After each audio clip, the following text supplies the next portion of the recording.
প্রিয় দেশবাসী, এই আসনটা হচ্ছে তিনবারের সাবেক প্রধানমন্ত্রী বেগম জিয়ার আসন। কথা বলে না কেন? এই বগুড়া শাহজাহানপুরে তার বাড়ি। আমার প্রিয় ভাইয়েরা, এই নেত্রী অসুস্থ হয়ে যাওয়ার পিছনের কারণটা কি আপনারা জানেন? 2009 সাল বিডিআর পিলখানার হত্যাকাণ্ডে এই বাংলাদেশের দেশপ্রেমিক 57 জন সেনাবাহিনীকে হত্যা করে ফেলেছে। কারা হত্যা করলো এটাকে অনুসন্ধান করার জন্য এই বেগম জিয়া একটা অনুসন্ধান চালিয়েছেন। পুরা দেশে তার দলীয়ভাবে গোয়েন্দা ফিটিং করে তথ্য সংগ্রহ করেছেন। এই ঘটনায়, এই হত্যাকাণ্ড ভারতের ইশারায় সেই সময়ের তৎকালীন স্বৈরাচারিণী প্রেসিডেন্ট শেখ হাসিনার নির্দেশে হয়েছে। বগুড়াবাসী, এতগুলো অফিসারকে শেষ করে দেওয়া হলো। বেগম জিয়া যখন বুঝতে পেরেছে শেখ হাসিনার কাজ এইটা, আর স্বৈরাচারিণী হাসিনা সেও কিন্তু মারাত্মক চালাক। ও বুঝতে পারছে বেগম জিয়াকে যদি জেলের ভিতরে না ঢুকানো হয় তাহলে কিন্তু দেশের মানুষ বুঝে ফেলাবে, মানুষকে বলে দিবে, দেশের মানুষ সবাই ফুঁসে উঠবে, আমার ক্ষমতার সেট থেকে আমাকে লন্ড ভন্ড করে নামাইয়া দিবে। কথা বলে না কেন? অতএব যেভাবে হোক বেগম জিয়াকে গ্রেফতার করতে হবে। নাটক তৈরি করা হলো, এমন এক নতুন নাটক, ইমোশনালি ব্ল্যাকমেল দেশের মানুষকে করলো। ইমোশনাল এমন একটা বিষয়কে সামনে নিয়ে আসা হলো যে বেগম জিয়া ইয়াতিমের 2 কোটি টাকা আত্মসাৎ করছে। 2 কোটি টাকার ইস্যু তৈরি করে বেগম জিয়াকে জেলের ভিতরে ঢুকিয়ে দেওয়া হলো। কঠিনভাবে কষ্ট দেওয়া হলো, মানসিক যন্ত্রণা পাইল, শারীরিক কষ্ট হলো তার। মাসের পর বছর, বছরের পরই প্রায় বেগম জি অসুস্থ হয়ে গেল। জেলের ভিতরে একেবারে ভেঙ্গে পড়ে যাওয়ার মতো। বাংলাদেশে যারা বিএনপির লিডার পারছেন, মির্জা ফখরুল ইসলাম আলমগীর স্যারকে বলতে চাই, সালাউদ্দিন সাহেবকে বলতে চাই, হারুন সাহেবকে বলতে চাই, ফজু পাগলা সহ সবাইকে বলছি, আপনারা সেই দিন কোথায় ছিলেন? একটা মিছিলও করতে পারেন নাই, একটা বিপ্লব ঘটিয়ে নেত্রীকে সাইরাও দিতে পারেন নাই। কেন দিলেন না আপনারা? আজ তিনি কোন অবস্থায় পড়ে আছে আপনি জানেন? মৃত্যুর শয্যায় পড়ে আছি। বাঁচা মরার এমন একটা পরিস্থিতি তার, বাঁচবে কি মরবে জানে না, আল্লাহ ভালো জানে। আমার প্রিয় ভাইয়েরা, আজ যারা গলাবাজি করেন আমি তাদের বলি, নেত্রীর জন্য দোয়া করুন, লাফালাফি বাদ দিয়ে দেন, সব বাদ দেন। এখন শুধু নেত্রীর জন্য তাহাজ্জুদ পড়ুন, নফল পড়ুন, 5 ওয়াক্ত নামাজ ধরুন, দোয়া করুন, আল্লাহ সুস্থ করে দিবে। কথা বলে না কেন? আমার প্রিয় ভাইয়েরা, এটা কার ইশারায় হয়েছে? তাকে ধীরে ধীরে তিনি জেলের ভিতরে স্লো পয়জনিং করা হয়েছে। আমি দেখতে পেলাম ফেসবুকে জামাতি ইসলামের আমিরে জামাত ডক্টর শফিকুর রহমান সাহেব ভিতরে গিয়ে বেগম জিয়ার সঙ্গে সাক্ষাৎ করে বেরিয়ে এসে বললেন উনি একেবারে অসুস্থ, তার ডায়ালাইসিস দেওয়া হচ্ছে, শরীর একেবারেই খারাপ। আমার প্রিয় ভাইয়েরা, একজন আলেম হিসাবে এই নেত্রীর জন্য প্রাণ থেকে দোয়া করা জরুরি। কারণ উনি এক সময় বাংলাদেশের আলেমদেরকে নিয়ে এই দেশটাকে 4 বার পরিচালনা করেছে। যারা আলেমদের ভালোবাসি, যারা আলেমদেরকে কাছে টেনে নেয়, আলেমরা তাদের জন্য কলিজা থেকে দোয়া দেয়। আর যারা আলেমের বিরোধিতা করে, আলেমদের বিপক্ষে যায়, আলেমরা তাদেরকে ভৎসনা করে, তাদেরকে বদদোয়া করে। আলেমরা বদদোয়া হোক আর ভৎসনাও যদি না করে, অটোমেটিক আল্লাহর গজব তাদের উপরে পড়ে। কারণ তারা উলামাতুল ওয়ারিসাতুল আম্বিয়া, তারা নবী রাসূলদের ওয়ারিস। অতএব আলেমদের সঙ্গে ভালো আচরণ করুন, খারাপ ব্যবহার করবেন না। কথা বলে না কেন? বহু কাহিনী চলছে বাংলাদেশি। আমার প্রিয় ভাইয়েরা, ঢাকার মানিকগঞ্জের দিকে তাকায় দেখেন, এই যে শিল্পী, আউল বাউল ফাউল পাগলা ফকির নোংরা বেয়াদব শয়তান, ও ডাইরেক্ট কোরআনুল কারিমের সূরা নাসকে নিয়ে অপব্যাখ্যা করছে, আল্লাহকে ডাইরেক্ট গালি দিয়েছে। সূরা নাস এইভাবে তেলাওয়াত করতেছে, কুল আউযু বিরব্বিন নাসি মালিকিন নাসি ইলাহিন নাসি, মানে নাস মানে ও মনে করছে নাসানাসি করা। নাস মানে যে মানুষ, এই মূর্খ বেটা জানে না, ও মনে করছে নাসানাসি করা। আর এই আবুল সরকারের পক্ষ নিয়েছে ফরহাদ মাজাহার নামের এক বুড়া শয়তান, ওর দাড়ি চুল মুসলম শুদ্ধায় পাইকা সাদা হয়ে গেছে। এই বুড়া শয়তান আবার আজানের বিরুদ্ধে, আল্লাহর বিরুদ্ধে একটা বই লেখছে। বইটার নাম দেওয়া হয়েছে কি জানো, নামটা একটু পরে বলতেছি। ওর বইয়ের নাম দিয়েছে এবাদত নামা। বইয়ের নাম কি? বইয়ের নাম হলো এবাদত নামা। এই ফরহাদ মাজাহার যে বইটা লেখছে ইবাদত নামা, এখানে সে স্পষ্ট ভাবে লিখেছে, প্রভু কি তুমি বধির? তুমি কি কানে তুলা লাগাইয়া দিয়া থাকো, যার কারণে 5 বার তোমাকে মুয়াজ্জিন ডাকে? জোরে কর নাউজুবিল্লাহ। কত শয়তান চিন্তা করছেন। বাংলাদেশে যদি ইসলামের আইন থাকতো রে, এই বেয়াদব ফরহাদ মাজাহারকে ধরে আর গলাটা বিলেট দিয়ে ছিঁড়ে দেওয়া হতো, আর এবারে বেয়াদবদেরকে ধরে ফাঁসির দড়িতে ঝুলাইয়া জনসমক্ষে ফাঁসি দেওয়া হতো।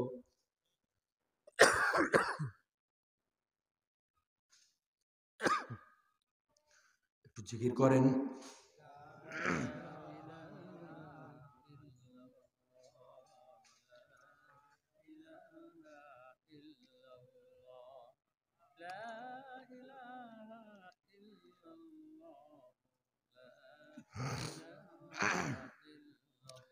লা ইলাহা,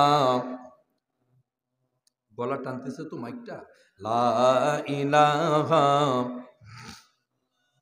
লা ইলাহা ইল্লাল্লাহ,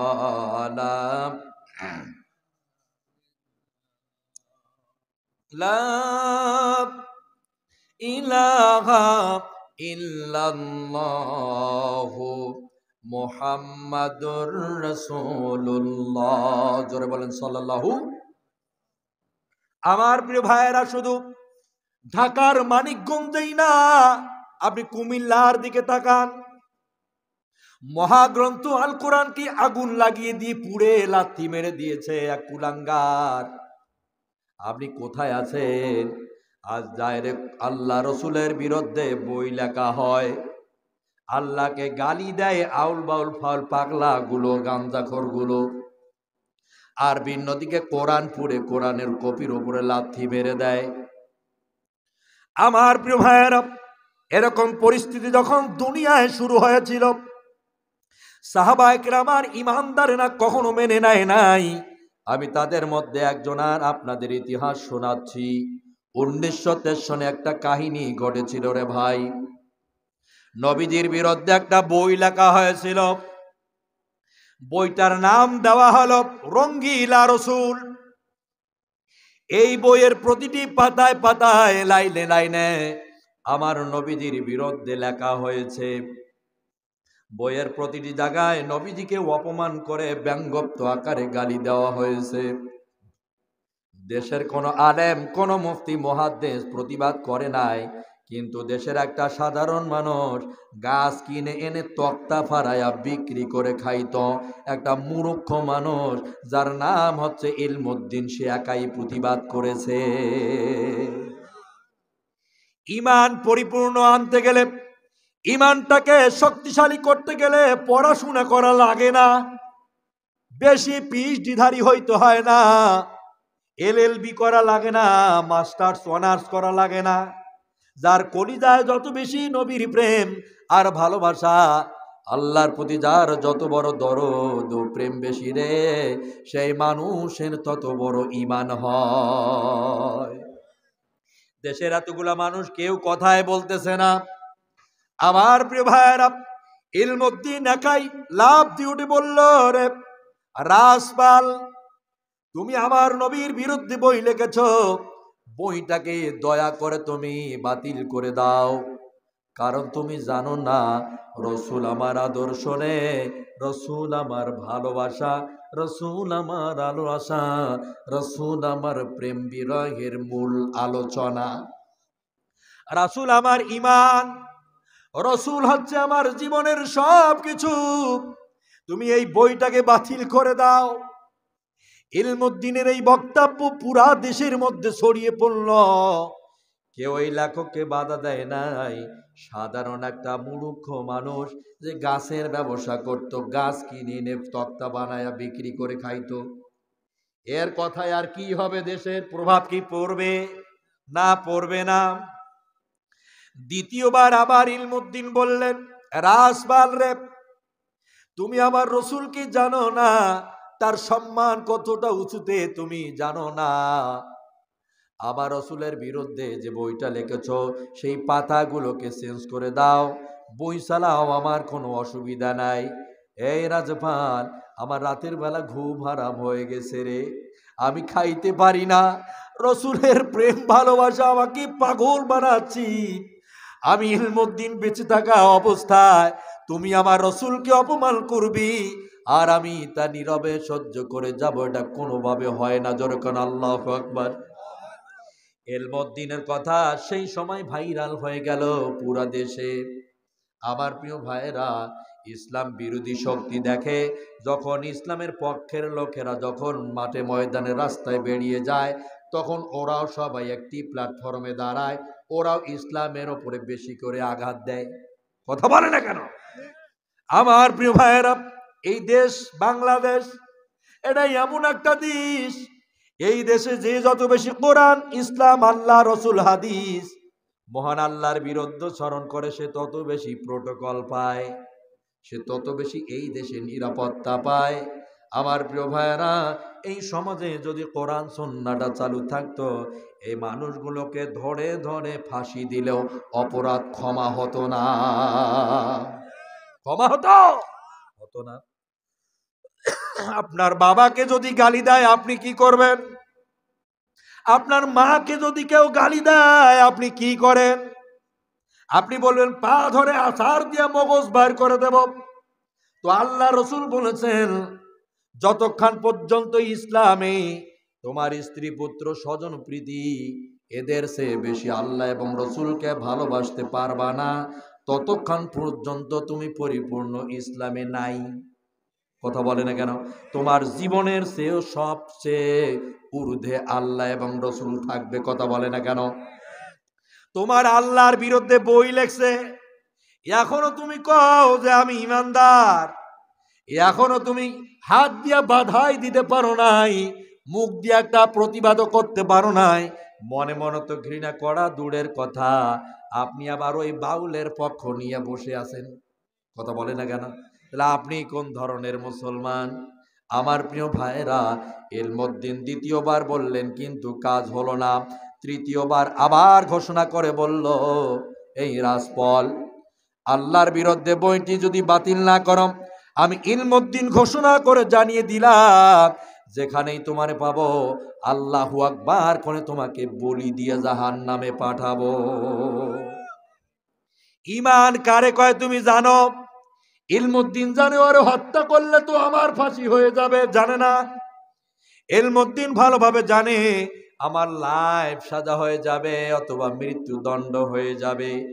এরপরে আল্লাহর ভালোবাসা, রসুলের প্রেম নিয়া ডাইরেক্ট ঘোষণা দিয়ে দিল, ইসলাম বিরোধী শক্তিরে, বইটাকে যদি চেঞ্জ না করো তাহলে আমি ইলমুদ্দিন তোমাকে হত্যা করতে বাধ্য হব। আমার প্রিয় ভাইয়েরা, ইলমুদ্দিন প্রতিমধ্যে বেরিয়ে পড়লেন রাস্তায়। রাসপালের সঙ্গে দেখা হয়ে গেল তার। ইলমুদ্দিন বললেন, এই বেটা রাসপাল, দাঁড়া, আমার আল্লাহর বিরুদ্ধে তুমি বই লিখেছ, কেন বই লিখেছ বলো? ইলমুদ্দিনের কথার উত্তরে এই রাসপাল বলে দিল, তো কি হয়েছে? বই লিখেছ তো কি হয়েছে? যদি তোমার কিছু করার থাকে করিও। এলমুদ্দিন বললেন, করার কিন্তু আমার অনেক কিছু আছে। আমরা মুসলমানরা জঙ্গি সন্ত্রাসী নই, আমরা হত্যাকারী নই, আমরা আসলে মানুষের জীবন হরণকারী নই। আমরা তোমাদের বলছি বইটাকে চেঞ্জ করে দাও। মুসলমানরা এমন এক জাতি রে, এদের কাছে কেউ ভুল করলে আর ক্ষমা চাইলে সঙ্গে সঙ্গে ক্ষমা পাওয়া যায়। আর যদি কেউ ভুল করার পরে ক্ষমা না চায়, 100 বছর পরে হলেও এটার প্রতিবাদ ও প্রতিকার মুসলমানরা করে ছাড়বে। কথা বলে না কেন? হাসিনা মনে করছে বাংলাদেশ থেকে ফলাইছি, মনে হয় বেঁচে গেলাম। 100 বছর পরেও যদি তারে পায়, তার বিচারে বাংলার মাটিতে হবে। কথা বলে না কেন? এটা এই সেই জাতি মুসলমান। এটা কি মগের মুল্লুক নাকি? দেশের অসংখ্য মানুষকে হত্যা করেছ। বিডিআর পিলখানার হত্যাকাণ্ডে 57 জন অফিসারকে মেরে আমার দেশের মেরুদণ্ডটাকে তুমি ধ্বংস করে দিয়েছ, ঠিক কিনা? এরপরে শাপলা চত্বরে আলেমদেরকে মারছ। 28 অক্টোবরে মানুষ হত্যা করে লাশের ওপরে নৃত্য করাইছ। এমন কোন জেলা নাই, এমন কোন থানা ওয়ার্ড ইউনিয়ন নাই যেখানে তোমার পেটুয়া বাহিনী মানুষকে গুলি করে মারে নাই। কথা বলে না কেন? এগুলো তো অহরহ হয়েছে। এগুলো সব কিছুর যদি বিচার হয়, অত দেশের আলেমদেরকে নাটক করে ট্রাইব্যুনাল তৈরি করে ফাঁসির রায় দিয়ে হত্যা করেছিল। আজ সেই ট্রাইব্যুনালে ওর ফাঁসির রায় হয়ে গেছে। যে খাল খোঁড়েগা সেই খালে পড়েগা, ঠিক কিনা? আমার প্রিয় ভাইয়েরা, আল্লাহর কথা দেখছেন কতটা মিল। আল্লাহ পাক বলেন, শুনে নাও ভালো করে। আল্লাহ রাব্বুল আলামিন স্পষ্ট ভাবে জানিয়ে দিলেন, আজকে যারা মানুষের ওপরে ষড়যন্ত্র করে তাদেরকে আল্লাহ তাআলা কৌশল করে শেষ করে দিয়ে দেন। আমার প্রিয় ভাইয়েরা, একটি জায়গায় এভাবে বলা হয়েছে, ওয়া মাকারু ওয়া মাকারাল্লাহ ওয়াল্লাহু খায়রুল মাকিরিন। আর এক জায়গায় বলা হয়েছে, এভাবে বলা হলো, শুনে নাও ওরা ষড়যন্ত্র করে একভাবে, আমি তার পাল্টা জবাব দেই ভিন্নভাবে। রব্বুল আলামিনের কথাগুলোর মিল দেখো। কে জানতো যে তার এই অবস্থা হবে? আসাদুজ্জামান, এই যে কামাল সাহেব, ওর ফাঁসির অর্ডার দিয়েছে, মুখটি এখন বান্দরের মতো হয়েছে। দেখেন, আজকে দেখলাম ইন্ডিয়ায়ও তার জায়গা নেই, ইন্ডিয়া থেকেও পালাচ্ছে। পৃথিবীর যেখানে পালাও না কেন, কোন হত্যাকারী বাংলাদেশে বাঁচতে পারবে না। সব কয়টারে ঝুলান্টি করে মারা হবে। আমরা নিজের হাতে বিচার করব না, দেশের আইন দ্বারা এদেশের বিচারকরা রায় দিবে, আর এই দেশের জনসমুদ্র বিচার বিভাগের পক্ষে থাকবে। আমার প্রিয় ভাইরা, লক্ষ্য করুন, সেই দিন ইলমুদ্দিন কাম টু মাই পয়েন্টে চলে যান। ইলমুদ্দিনের সামনে পড়ে গেছে রাজপাল। এবারে তুমি কেন এইটা করলে? রসুল আল্লাহর বিরুদ্ধে বই লাগলা, বলো। ও বলছে, কি হয়েছে? যদি কিছু করার থাকে কইরো। যখনই বলছে কি করার আছে কইরো, তখনই বলেছেন অনেক কিছু করার আছে। আল্লাহু আকবার করে পাঁচরায়া মাটির মধ্যে ফালাইয়া পাটা তার কণ্ঠনালীর উপরে উঠাই দিয়া আল্লাহু আকবার করে তারে বলি দিয়ে জাহান্নামে পাঠিয়ে দিয়েছে। দেশের প্রশাসন চিরুনি অভিযান দিয়া ইলমুদ্দিনকে গ্রেপ্তার করে দিল। দেশের মানুষেরা এবার ব্যাপকভাবে চতুর্দিক থেকে পঙ্গপালের মতো ময়দানে ছড়িয়ে ছিটিয়ে রাস্তাঘাটে নেমে আসলো। আরে রসুলের বিরুদ্ধে বই লেখা হলো, সেই রাজপালকে গ্রেপ্তার করা হয় না। যখন কোনো ইমানদার ইমানের স্পিডে জালেমকে হত্যা করে ফেলে, তখন তারে আবার গ্রেপ্তার করে জেলে ভরা হয়। মানুষ ফুঁসে উঠল, মানুষ মিটিং মিছিল করল, সিম্পোজিয়াম করলো।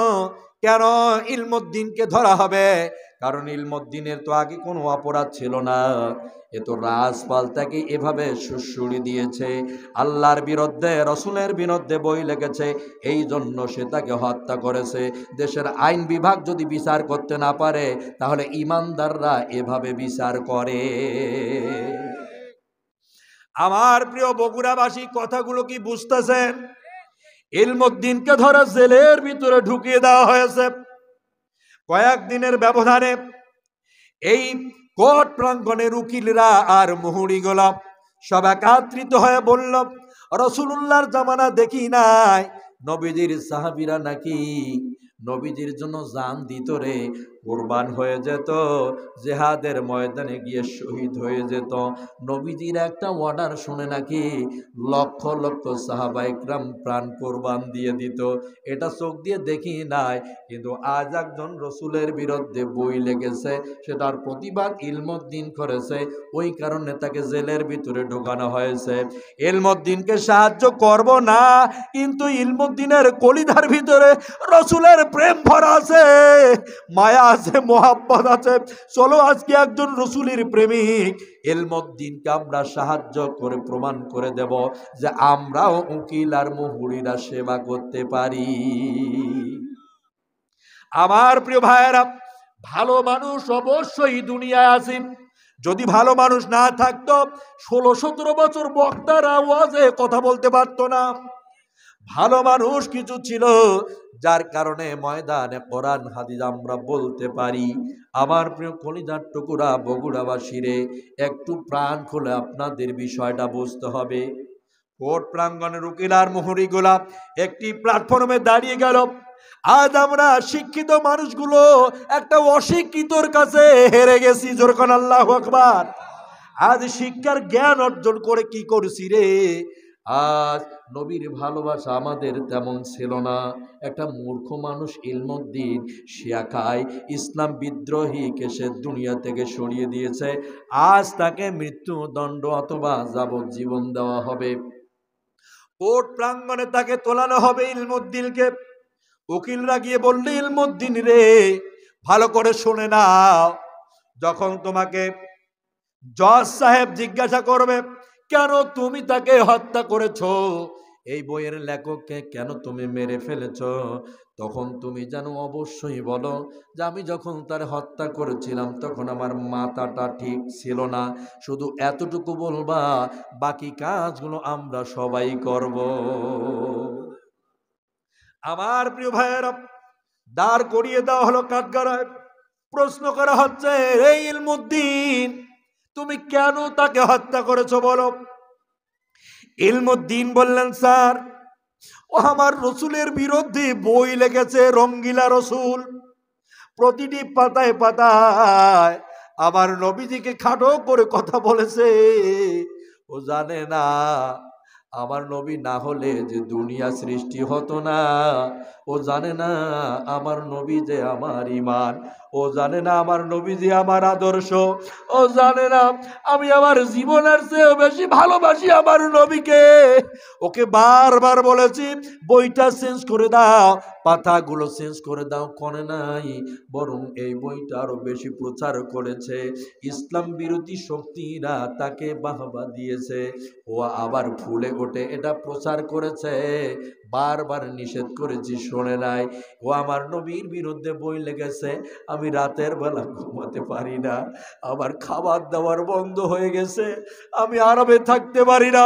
আমার ঈমান বলে, এই ইলমুদ্দিন, ঘরে বসে থাকা যাবে না রে, বেরিয়ে বলো রসুলের বিরুদ্ধে বই লেখা হয়েছে, তাই আমি মাটি বেরিয়েছি। আমার ঈমান বলেছে, তাই আমি আমার নিজের হাতে সজ্ঞানে উপস্থিতিতে আমি তারে হত্যা করেছি। সাক্ষ্য প্রমাণে মিলে গেল ইলমুদ্দিন তাকে নিজের হাতে হত্যা করে দিয়েছি। বিচারকটাও ছিল কালামানিকের মতো, রায় দিয়ে দিল ইলমুদ্দিনের ফাঁসি। কোর্ট প্রাঙ্গণে কান্নার রোল পড়ে গেছি। একজন নবী প্রেমিকের আজ ফাঁসি হয়ে যাবে, একজন আল্লাহওয়ালা মানুষের ফাঁসি হয়ে যাবে রে। এই দেশে যারা কোরআনের বিরোধিতা, আল্লাহকে গালি দেয়, তারা আরামে থাকে। আর যে প্রতিবাদ করেছে ইমানের স্পিডে তো তাকে নিপ্ত করে দিয়েছে, আজ তারই জীবনের ফাঁসি হয়ে যাবে। কেমন কথা! আমরা ইমানদাররা কি পড়ে মারা গেছি নাকি? আমরা মরে গেছি নাকি রে? আমরা আল্লাহর বান্দা এই দুনিয়ায় নাই নাকি রে? আমরা নবীজির উম্মত আজ দুনিয়ায় বেঁচে নাই বোধহয়, তাই আজ এই অবস্থা হচ্ছে। আমার প্রিয় কলিজার টুকুরারা, বিবেক যদি থাকে বিবেক দিয়ে বিচার করুন। এই বিবেকটা হচ্ছে মানুষের শ্রেষ্ঠ আদালত। আপনাদের বিবেকের দ্বারে কথাগুলো দিয়ে যাচ্ছি রে, এই বিষয়গুলো মাথায় রাখবেন। প্রতিটি কথা আজকের প্রতিটি কোটি কোটি টাইমের চেয়েও বেশি দাম। আমার প্রিয় ভাইয়েরা, এলমুদ্দিনের ফাঁসি শুনে পুরো দেশ কাঁদলো, মানুষ কাঁদলো, ইসলাম প্রেমিক জনতারা কান্নাকাটি করলো। উকিলেরা এসে বলল, ইলমুদ্দিন তুমি কেন বললা না? আমি তাকে যখন হত্যা করেছি মাথাটা ঠিক ছিল না, কেন বললা না? ইলমুদ্দিন বলল, এরা উকিলেরা মিথ্যা কথা বলে তোমরা আমাকে শাহাদাতের পথ থেকে ফিরাতে পারবে না। তোমরা মিথ্যা কথা বলে আমাকে কেউ বাঁচাতে পারবা না। আমি জানি তো এই জীবন আল্লাহর দেয়া আমানত, সেই জীবন তোমার রসুলের জন্য দিচ্ছি রে, এর চেয়ে বড় আনন্দের আর কি হতে পারে? ও বগুড়াবাসী, ইলমুদ্দিন কি বলা হলো? এখনো বলো আমরা আপিল করব যে ইলমুদ্দিনের মাথাটা ঠিক নাই। বলা হলো জজ সাহেবের কাছে লিখিত আকারে ইলমুদ্দিনের মেন্টালিটিটা ঠিক নাই। যে দেখলেন তাকে যখন ফাঁসির কথা বলছেন সে অট্র হাসি দিল, তার মানে সে পাগল হয়ে গেছে প্রায়। ইলমুদ্দিনের কথা শোনা মাত্রই বলে দিল, মুখ সামলিয়ে কথা বলো, আমি পাগল না, আমার মাথার কোনো সমস্যা হয় নাই, আমি তো আজ মরবো রে, আমি জান দিতে যাচ্ছি রাসূলুল্লাহর জন্য। আমার মৃত্যুর সময় কেন মিথ্যা কথা বলো? আমি আজ জীবন দিয়া দিব আমার রাসূলের জন্য। আমি আবারও বলছি, আমি আমার নবীজির সঙ্গে বেয়াদবি করেছে সহ্য করতে পারি নাই।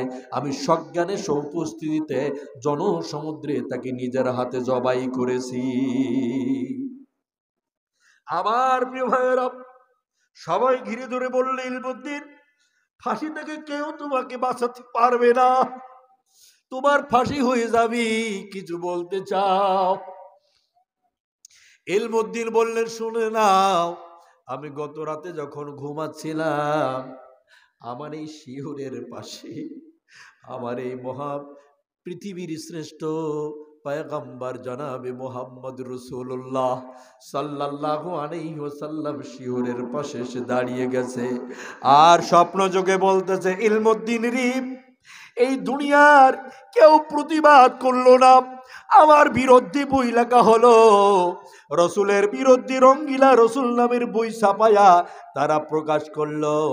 কত মুফতি, কত মুহাদ্দিস, কত মুফাসসির, কত বক্তারে, কত ইমানদার, কত তৌহিদি জনতা, কেউ কোনো কথা বলে নাই। তুমি একটা মূর্খ মানুষ, কোনো জ্ঞান নাই, গরিমা নাই, কোনো শিক্ষা নাই, দীক্ষা নাই, আমার ভালোবাসা তোমার কলিজার ভিতরে বেশি। সারা দুনিয়া যদি তোমার বিরুদ্ধে চলে যায়, আমি আজ রসুল ঘোষণা দিলাম, ওরা আজ তোমাকে ফাঁসির দড়িতে ঝুলান্টি করে মারতে দেরি, আমি রসুলের সঙ্গে দেখা হতে দেরি হবে না। আমার প্রিয় বগুড়াবাসী, আল্লাহর ভালোবাসা, রসুলের প্রেম ছাড়া কি আছে আর বড়? কি পেতে চান? এই 60, 70, 75 বছরের জীবন জিন্দেগিতে এই যে মানুষের বর্তমান বাংলাদেশের মানুষের গড় আয়ু 60 থেকে 65 অথবা 75, অথবা না হয় দিলাম 100 বছর, এর চেয়ে কি বেশি দিন থাকতে পারবেন? অবশ্যই আপনাকে মরা লাগবে। মরার পরে কবরে যেতে হবে, মহান আল্লাহ তাআলার সামনে দাঁড়াতে হবে, অবশ্যই বিচারের দিন মহান আল্লাহর সামনে আপনাকে দাঁড়ায়া জবাবদিহি করা লাগবে। আমার প্রিয় ভাইয়েরা, আর একটা এক্সাম্পল দিয়ে আমি এখানেই শেষ করে দেব, আর আপনাদেরকে বেশি কষ্ট দেব না। সেটা হলো যখন দেখবেন আওয়ামী লীগের লোক মারা যায়, তখন বড় বড় নেতারা সামনের কাতারে এসে দাঁড়ায় আর বলে এটা আমাদের লাশ, এই লোকটা আওয়ামী লীগ করত। বিএনপির লোক যখন মারা যায়, বিএনপির নেতারা আছে সামনের কাতারে দাঁড়িয়ে যায় আর তারা বলতে থাকে এটা বিএনপির লাশ, এই লাশটা হচ্ছে বিএনপির কর্মীর লাশ। জামাতে ইসলামের লোক যখন মারা যায়, তারাও তখন সামনের কাতারে আমিররা আসে, ওরাও বলে এই লোকটা আল্লাহর জমিনে দিন প্রতিষ্ঠা করার চেষ্টা করেছে।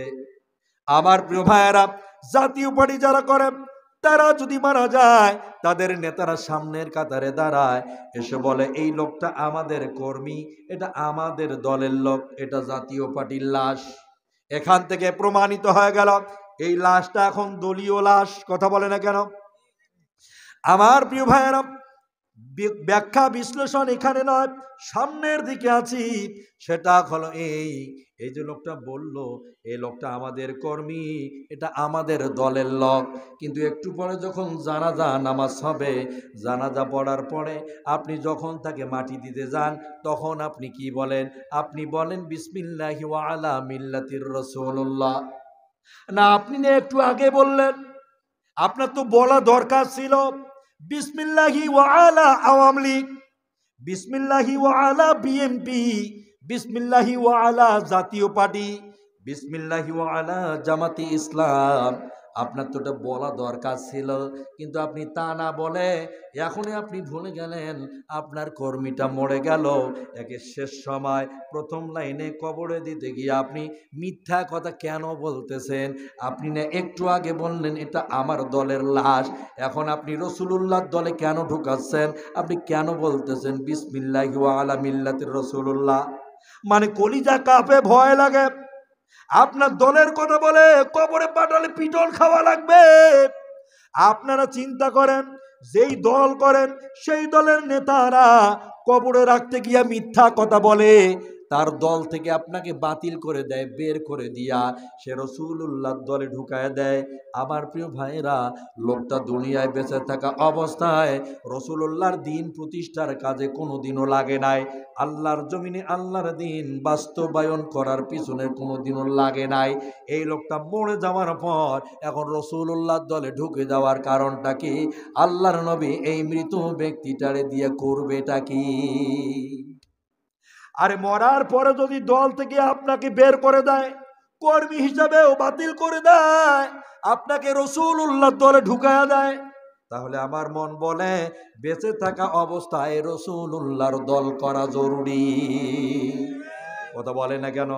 অতএব মরে যাওয়ার আগে মরলে যেহেতু ওর দল থেকে আমার বাইর করে দেবে, ও দলের কথা বলে আমাকে কবরেও দিবে না, অতএব বেঁচে থাকা অবস্থায় রসুলুল্লাহর দল করব, ওই দলে থাকব, ইসলাম প্রতিষ্ঠার জন্য চেষ্টা করব। যদি এই প্রচেষ্টা করে মরতে পারি, দুনিয়া ও আখিরাতে কল্যাণ নিয়ে যাব। ভুল বললাম নাকি? ওয়াজটা কি ভুল হয়ে গেল নাকি? ভুল হয়েছে?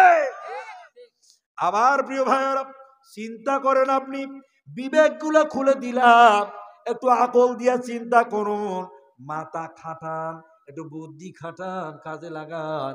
এ দুনিয়ায় যত মানুষের আপনি গোলামি করেন না কেন, যারে পেছনে চলেন না কেন, সব কিছু বেঁধে রেখে আল্লাহ রসুলের কাছেই যাওয়া লাগবে। সব বাদ দিয়ে সর্বশেষ রসুল ও আল্লাহ ছাড়া গতি নাই। আছে? তাহলে যদি নাই থেকে থাকে সেই রসুল ওই আল্লাহর বিরুদ্ধে যাওয়া ঠিক হবে? ঠিক হবে? যদি পাখনামি করেন, বুদ্ধি দেখান যে আমার মতো বুদ্ধিজীবী আর কে আছে রে, আমি উপরে কমু এক কথা, ভেতরে চালামু আর এক কথা। আরে ভাই, চৈত্রি মাসে কাদার ভিতর একটা মাছ থাকে, নাম কি? কথা কয় না? গসি। এই গসি মাছ যখন ধরা পড়ে, তখন মনে হয় আর মতো ফেরেশতা আর আল্লাহর জমিনে দ্বিতীয়টা নাই। ওর ধরা যখন পড়ে তখন মনে হয় আর মতো আর ভদ্র কেউ নাই, ওর গায়ে কোনো কাদা পাওয়া যায় না, একটা সলিড। অথচ আপনি খোঁজ নিয়ে দেখেন ওটা কাদার ভিতরে থাকে। ওপরে ভিটফাট, ভিতরে সদরঘাট, ওপরে দাড়ি টুপি পাঞ্জাবি লাগাইছেন আর ভিতরে ভিতরে ইসলামের বিরোধিতা করে চলছেন। এই মুসলমানিত্ব দিয়া পরকাল ঠিক থাকবে না। কথা বুঝাইতে পারছি আমার প্রিয় ভাইয়েরা? আর কষ্ট দিচ্ছে না? আপনারা বহুত কষ্ট পাইছেন, বহুত কষ্ট পাইছেন, এজন্য আর বাড়াচ্ছি না। 12টা 20 হয়ে গেছে, 12টায় শেষ করার কথা ছিল, কিন্তু একটু বাড়াইলাম, কারণ বগুড়ায় আসলে আমাকে একটু বেশি সময় দেওয়াই লাগে। কারণ বগুড়ায় আসলে আমাকে দিতে হয়, কারণ বগুড়ার মানুষকে আমি বেশি পছন্দ করি। আর বগুড়ায় সবচেয়ে বেশি আমার মাহফিল, বগুড়ায় আমার সবচেয়ে বেশি প্রোগ্রাম। ওই যে সিরাজগঞ্জের মোড় থাইকা এদিকে সোনাতলা পর্যন্ত প্রতিটি জায়গায় আমার প্রোগ্রাম আছে। সম্মানিত ভাইয়েরা, আজকে সম্ভবত এই এলাকায় আমি প্রথম, তাই পরিচিত মনে হয় কম, মুখটা একটু পরিচয় কম, যার কারণে মানুষ ভাবছে যে আসলে করবেটা কি। এজন্য আজকে শুধু অ্যাডভার্টাইজ দিয়ে গেলাম, কোনো আলাপ আলোচনা তেমন একটা বেশি করতে পারি নাই। সামথিং ভাবে আপনাদের সামনে উপস্থাপন করেছি, মানে অ্যাডভার্টাইজ দিয়েছি। বাকি আলাপ আলোচনা গোডাউনের ভিতরে যা আছে, নেক্সট টাইমে কোথাও আসলে আপনাদেরকে বের করে দেবো ইনশাআল্লাহ। ইনশাআল্লাহ আল্লাহ তাআলা আমাদের আজকের আলোচনাগুলোকে বক্তা শ্রোতা উভয়কে আমল করার তৌফিক দান করুক। আমরা